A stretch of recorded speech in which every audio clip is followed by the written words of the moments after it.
Shalom, setelah 2 minggu, apa kabar Pak Willy, Bu Mary, Bu Maya, Susi, Gebi, Fosa, Mirjam?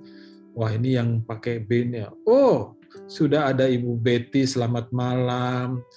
Apa kabar juga dengan Pak Hero, ya? Apa kabar dengan istriku? Karena ini kita jaraknya lagi jauh-jauhan, Jakarta-Bandung, gitu ya. Saya lagi ada tugas di sini. Ya, jadi saya telat masuk, mohon maaf. Karena apa? Karena saya menyelesaikan pekerjaan yang luar biasa sambil ngecek internet. Karena kemarin Zoom di internet berkali-kali putus, ya. Ternyata routernya depan kamar saya ini harus di reset kembali. Oke, terima kasih Kevin atas pujian dan penyembahannya, atas worship-nya luar biasa. Nah, kita belajar kembali dengan topik melanjutkan 2 minggu yang lalu. Siapakah Tuhan kita? Bukan Tuhan ya. Siapakah Tuhan kita? Who is my Lord? Nah, jadi babak kedua ini ya. Who is my Lord? Who is my superior? Siapa Tuhan kita? Ya, bos kita itu sebenarnya siapa? Nah, 2 minggu lalu kita udah belajar dari Wahyu pasal 2, ya, mulai dari ayat ke-12, yaitu Wahyu pasal 2 kepada jemaat di Pergamus. Saya mau bacakan sekali lagi. Dan tuliskanlah kepada malaikat jemaat di Pergamus. Inilah firman Dia yang memakai pedang yang tajam dan bermata 2. Aku tahu di mana engkau diam, yaitu di sana, di tempat tahta iblis, dan engkau berpegang kepada namaku. Dan engkau tidak menyangkal imanmu kepadaku, juga tidak pada zaman Antipas, saksiku, yang setia kepadaku, yang dibunuh di hadapan kamu, di mana iblis diam. Tetapi aku mempunyai beberapa keberatan terhadap engkau. Di antaramu ada beberapa orang yang menganut ajaran Bileam. Ya, ajaran Bileam, yang memberi nasihat kepada Balak untuk menyesatkan orang Israel. Kemarin kita bahas ini. Ya, dia hamba Tuhan, tapi dia memberikan nasihat kepada Balak, ya, supaya orang Israel menjadi sesat. Tidak baik ajaran itu, ya.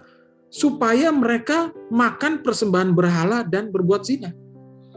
Karena Balak mengundang Bileam supaya mengutuki orang Israel. Cuma Tuhan nggak mau. Yang Tuhan lakukan adalah memberkati orang Israel. Cuma karena ditawarin duit, ditawarin macam-macam, ya, Bileam kasih tahu, gampang, kamu kirim aja orang supaya mereka supaya mereka menjadi sesat, ya. Dikatakan orang perempuan supaya mereka berzina dan kemudian mereka makan berhala, makanan persembahan berhala. Jadi mengajarkan sesuatu yang tidak baik, ya. Itu Bileam. Demikian juga ada padamu orang-orang yang berpegang kepada ajaran pengikut Nikolaus, diaken penatua. Ya, kalau di Kisah Para Rasul, ketika jemaat yang setelah turunnya Roh Kudus datang semakin banyak, ada kesaksian, ada khotbah, ya, Nikolaus ditunjuk untuk melayani. Ternyata Nikolaus juga melakukan kesalahan, yaitu berbuat kenajisan, ya, sehingga Tuhan marah, ya. Dan Tuhan bilang di Wahyu pasal 2 ayat 16, sebab itu bertobatlah. Bertobat dari apa? Perbuatan-perbuatan najis, pengajaran-pengajaran yang tidak benar. Jadi kalau kita jadi diaken, kita jadi hamba Tuhan, bertobat. Kalau kita mau bukan nggak keluar, signalnya hilang. Sebab itu bertobatlah, jika tidak demikian, aku akan segera datang kepadamu dan aku akan memerangi mereka dengan pedang yang di mulutku ini. Haleluya. Jadi Tuhan Yesus bilang, bertobatlah. Saya berkali-kali sering membawakan ayat-ayat ini. Ada yang bilang, kok keras ya? Kok ini perintahnya teguran ya, disuruh bertobat ya? Nah, jangan khawatir. Kenapa? Karena Wahyu pasal 1 ayat 1-3, perhatikan. Ayat-ayat di sini datangnya dari mana? Inilah wahyu Yesus Kristus yang dikaruniakan Allah kepadanya. Ya, wahyu yang dikaruniakan dari Allah Bapa kepada Tuhan Yesus Kristus supaya ditunjukkannya kepada hamba-hambanya apa yang harus segera terjadi, dan malaikatnya yang diutusnya, ia telah menyatakannya kepada hambanya Yohanes. Jadi wahyu ini dapat dari Bapa di surga, Tuhan Yesus terima, dia sampaikan kepada hambanya Yohanes. Ayat 2. Yohanes telah bersaksi tentang firman Allah dan tentang kesaksian yang diberikan oleh Yesus Kristus, yaitu segala sesuatu yang dilihatnya. Ayat 3, perhatikan ini. Berbahagialah ia yang membacakan dan mereka yang mendengarkan kata-kata nubuat ini. Berbahagia kalau kita baca ayat-ayat di kitab Wahyu ini. Dan yang menuruti apa yang ada tertulis di dalamnya, sebab waktunya sudah dekat. Dan apa yang kenapa kita harus berbahagia? Ya, karena kita menuruti perkataan di sini. Karena dari Wahyu pasal 12 ayat 16 di sini Tuhan Yesus katakan, sebab itu bertobatlah. Titik. Nggak ada kata lain. Sebab itu bertobatlah, titik.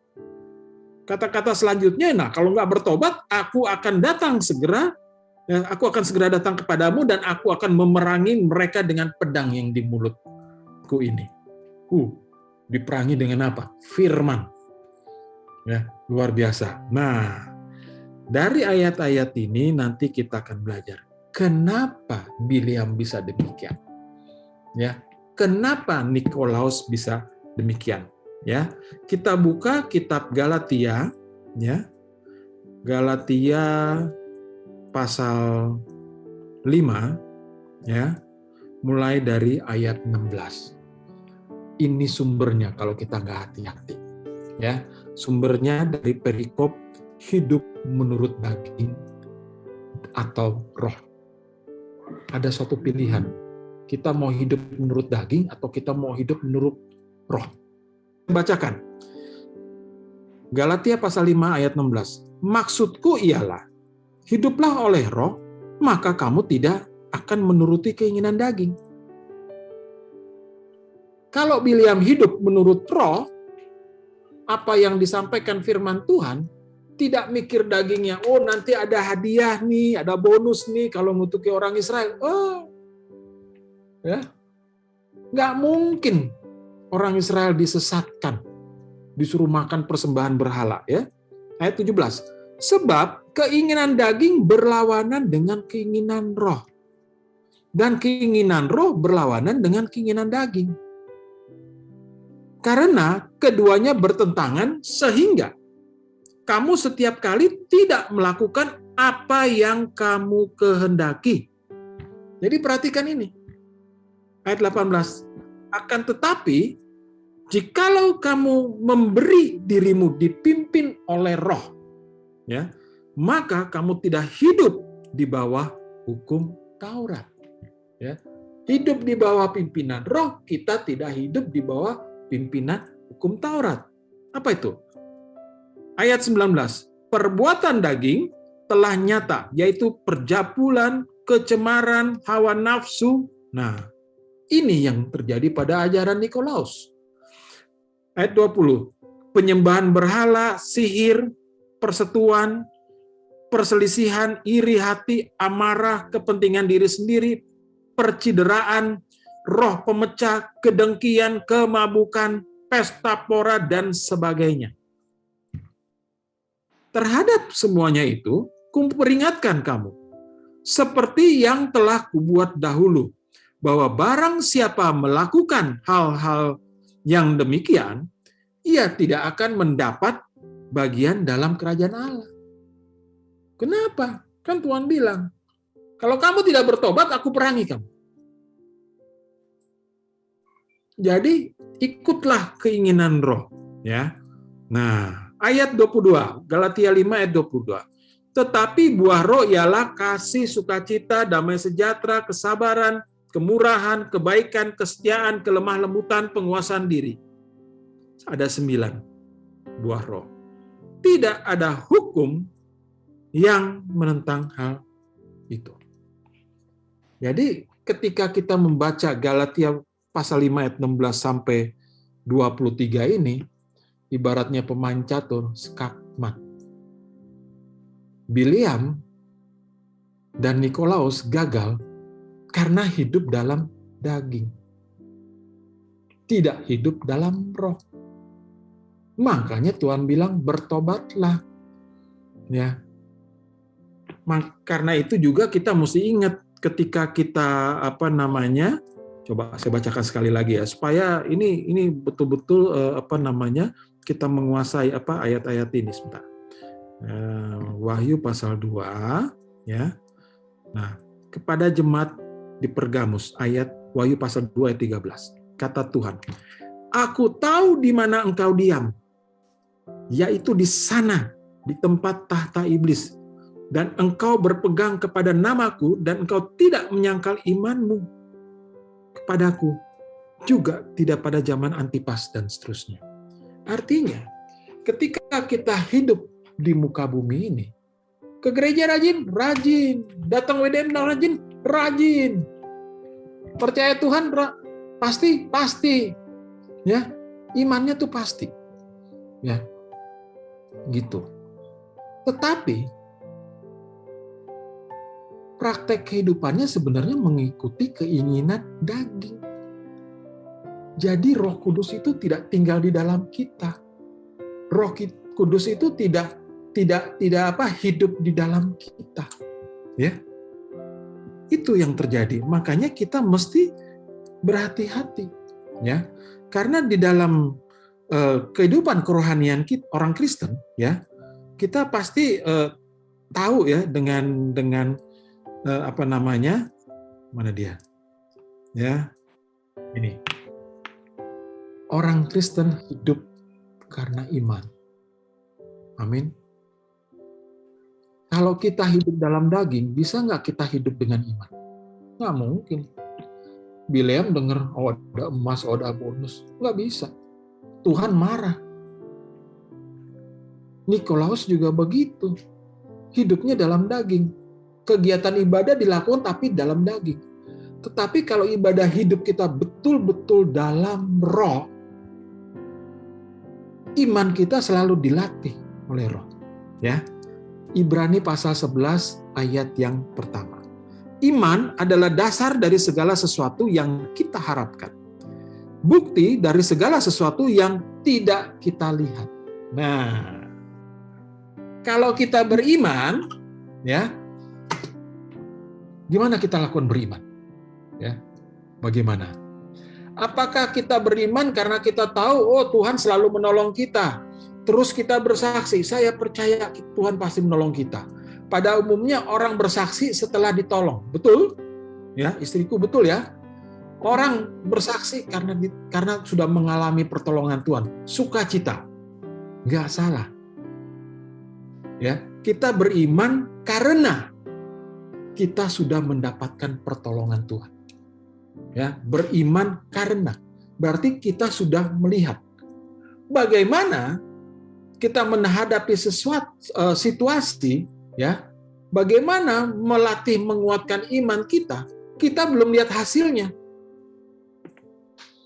Zaman dulu kalau saya dapat masalah, dapat situasi, saya cuma percaya, ya Tuhan pasti tolong. Saya bersaksi di acara Biston, kebaktian keluarga di rumah, saya bersaksi. Habis itu saya baru mikir, Tuhan kalau nggak imanku tidak terbukti, bagaimana ini Tuhan? Tapi Tuhan kasih jalan, ya. Nah, model bersaksi iman model gitu, saya katakan, saya beriman meskipun. Nah, saya beriman meskipun keadaan begitu sulit. Ya, sebelum saya masuk acara ini, ya, saya chat sama istri saya, signal susah. Tetapi saya juga sedang menghadapi situasi pekerjaan susah. Itu kalau mau pakai emosi, wah bisa gagal ini pekerjaan. Sejenak saya berdoa sama Tuhan, Tuhan tolong. Tuhan tolong jamah orang ini. Saya langsung WA, Pak, boleh saya telepon Bapak? Wah, udah macem-macem, telepon sana, telepon sini, saya bicara kasih salam. Ya. Oh, kenapa? Saya cuma pikiran gampang, Tuhan tolong, Tuhan berkati orang ini. Apa yang terjadi? Komunikasi lancar. Padahal sejarah chatnya sama tim saya, sama anak buah saya, Wah, ini kayaknya pekerjaan gagal ini. Ya kan? Tetapi Tuhan buat indah pada waktunya. Karena hati saya lagi sulit, ya Tuhan tahu, saya ini mau bawa firman Tuhan. Tuhan tahu. Nanti kalau kepala saya pusing, saya juga pasti gimana mau bawa firman. Ya kan? Tetapi perbuatan daging di dalam pekerjaan, saya kalahkan dengan perbuatan roh. Nomor 1, tunduk pada Tuhan. Saya beribadah, saya melayani. Ya kan? Oke. Tetapi jangan seperti Bileam. Terus pakai akal bulus untuk mencapai tujuan. Jangan. Berserah sama Tuhan. Situasinya sulit, iya. Ketika saya berdoa, Tuhan tolong saya, Tuhan jamah orang ini. Itu sama aja Kejadian 12 pasal 3. Tuhan memberkati orang yang memberkati engkau dan mengutuki orang yang mengutuki engkau. Hal yang terbaik adalah kita berkati orang. Karena Tuhan akan memberkati kita. Ya kan? Jangan kita kutuki orang. Nggak baik. Karena balasannya Tuhan akan kutuki kita juga. Jadi suatu situasi yang sangat singkat tadi, jam 7 kurang, jam 7 lewat 15, naluh. Ya, saya cuma percaya. Saya beriman meskipun. Bukan karena saya, oh ya Tuhan pasti tolong. Bukan saya beriman karena sesuatu, bukan. Saya beriman meskipun. Kepercayaan saya penuh, Tuhan memberikan jalan keluar. Meskipun semua ini sulit. Ya. Karena saya bukan orang yang pandai. Terus sistem perusahaan yang saya hadapi luar biasa. Ya. Bikin sakit kepala. Komunikasi 1, 2, 3 pihak dalam waktu singkat.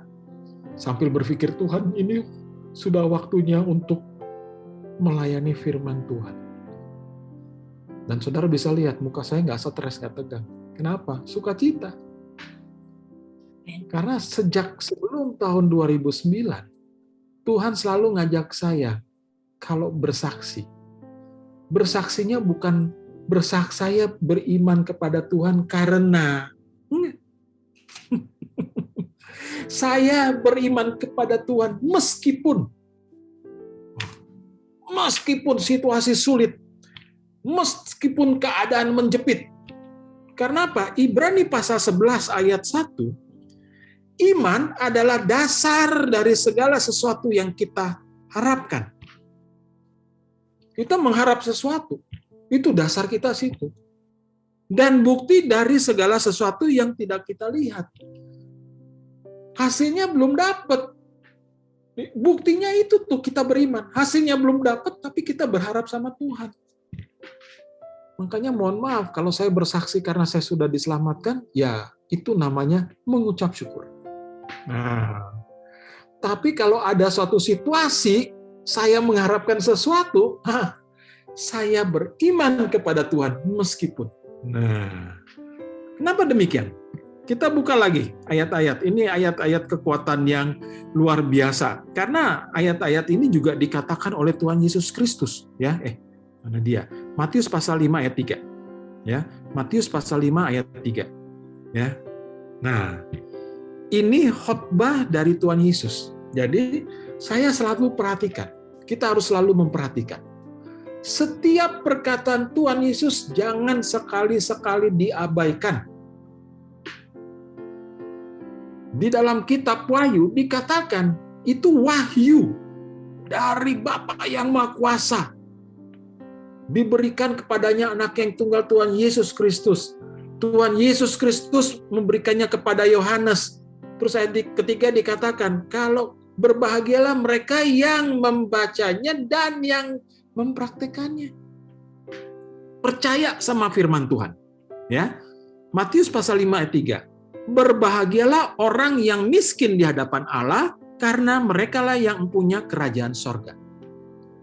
Miskin di hadapan Allah artinya segala sesuatu apa yang mau kita lakukan, kendala yang kita hadapi, situasi yang kita hadapi, kita bingung jalan keluarnya bagaimana, Kita miskin di hadapan Tuhan, artinya apa? Ya, kita nggak punya apa-apa Tuhan.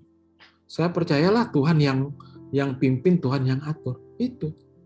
Tapi kalau orang yang kaya di hadapan Tuhan, dia merasa kekuatannya, kesehatannya, kepandaiannya, kekayaannya itu merupakan jalan keluar.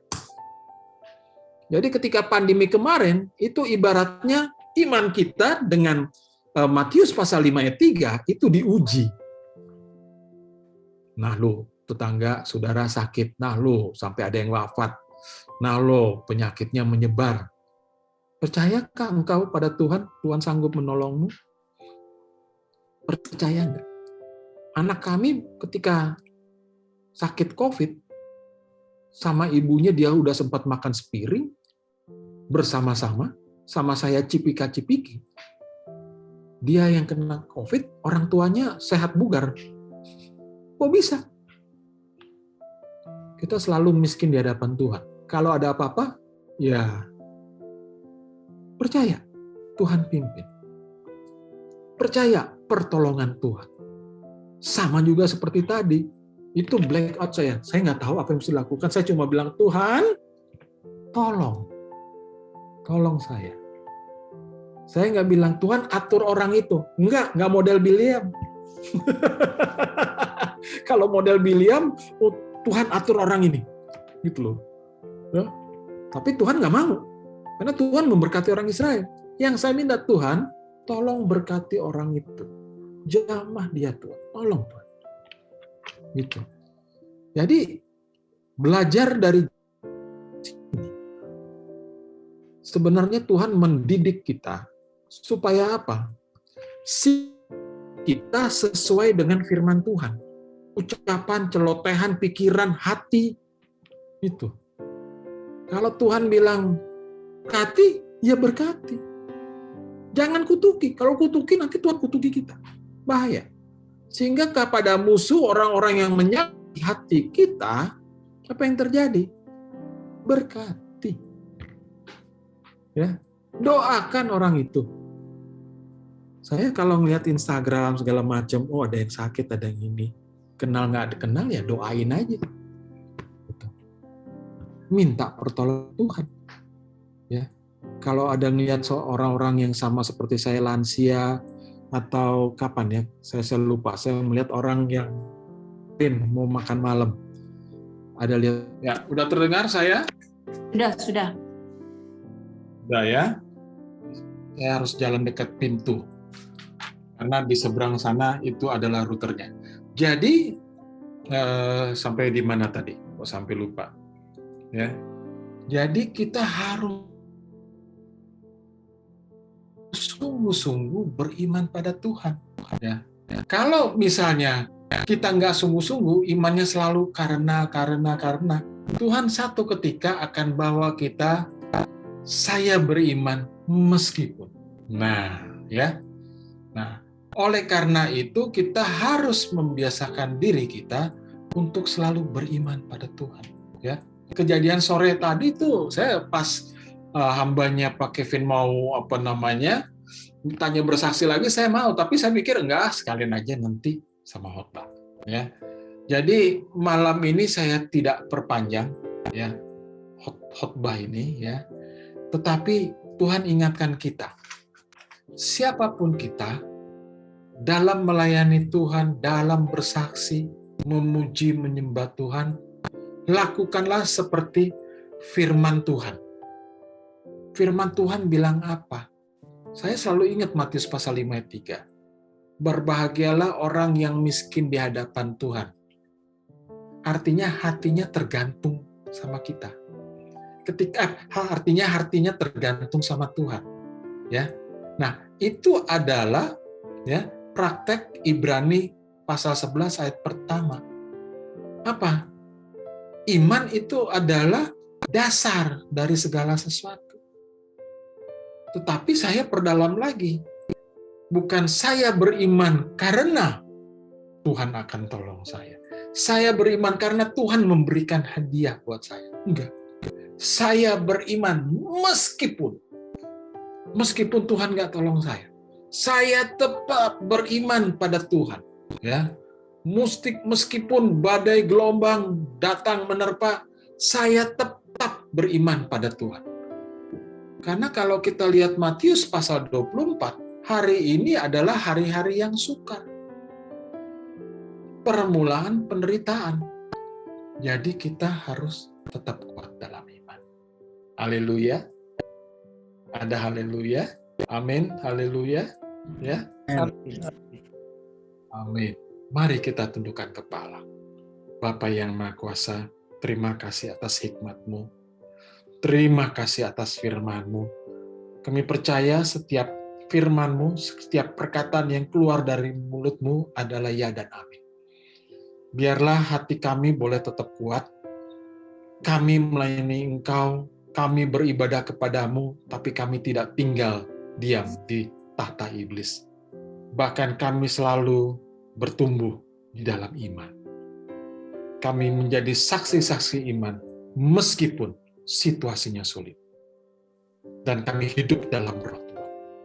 Berkati jemaat-Mu, umat-Mu satu persatu, dari Ibu Maya, Pak Kevin, Fosa, Ibu Mary, Ibu Betty, Susi, Gaby, istriku Tuhan, Pak Willy, Mirjam, berkati kau jamah jemaat-Mu pada malam hari untuk menerima firman ini, tinggal tetap diam di dalam hati masing-masing. Dan kepada semua jemaat yang belum sempat hadir, jamah Tuhan, berikan perlindungan kepada mereka, bawa mereka ke dalam pertobatan. Karena kami percaya, Engkau sudah mau datang, Engkau sedang mempersiapkan gereja-Mu untuk menjadi sempurna. Biarlah sesuai dengan kehendak-Mu, kami semua boleh menjadi sempurna. Dalam nama Tuhan Yesus kami berdoa dan mengucap syukur. Yang percaya sama-sama katakan haleluya. Amin. Kembali kepada Pak Kevin.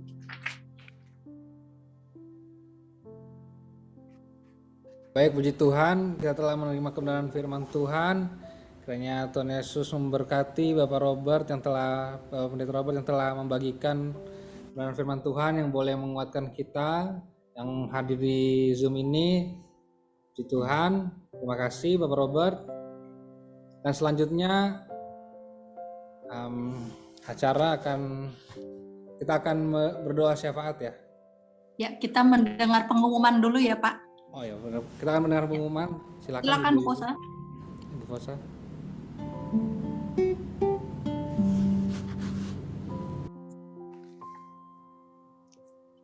Ya, makasih waktunya untuk yang diberikan buat saya.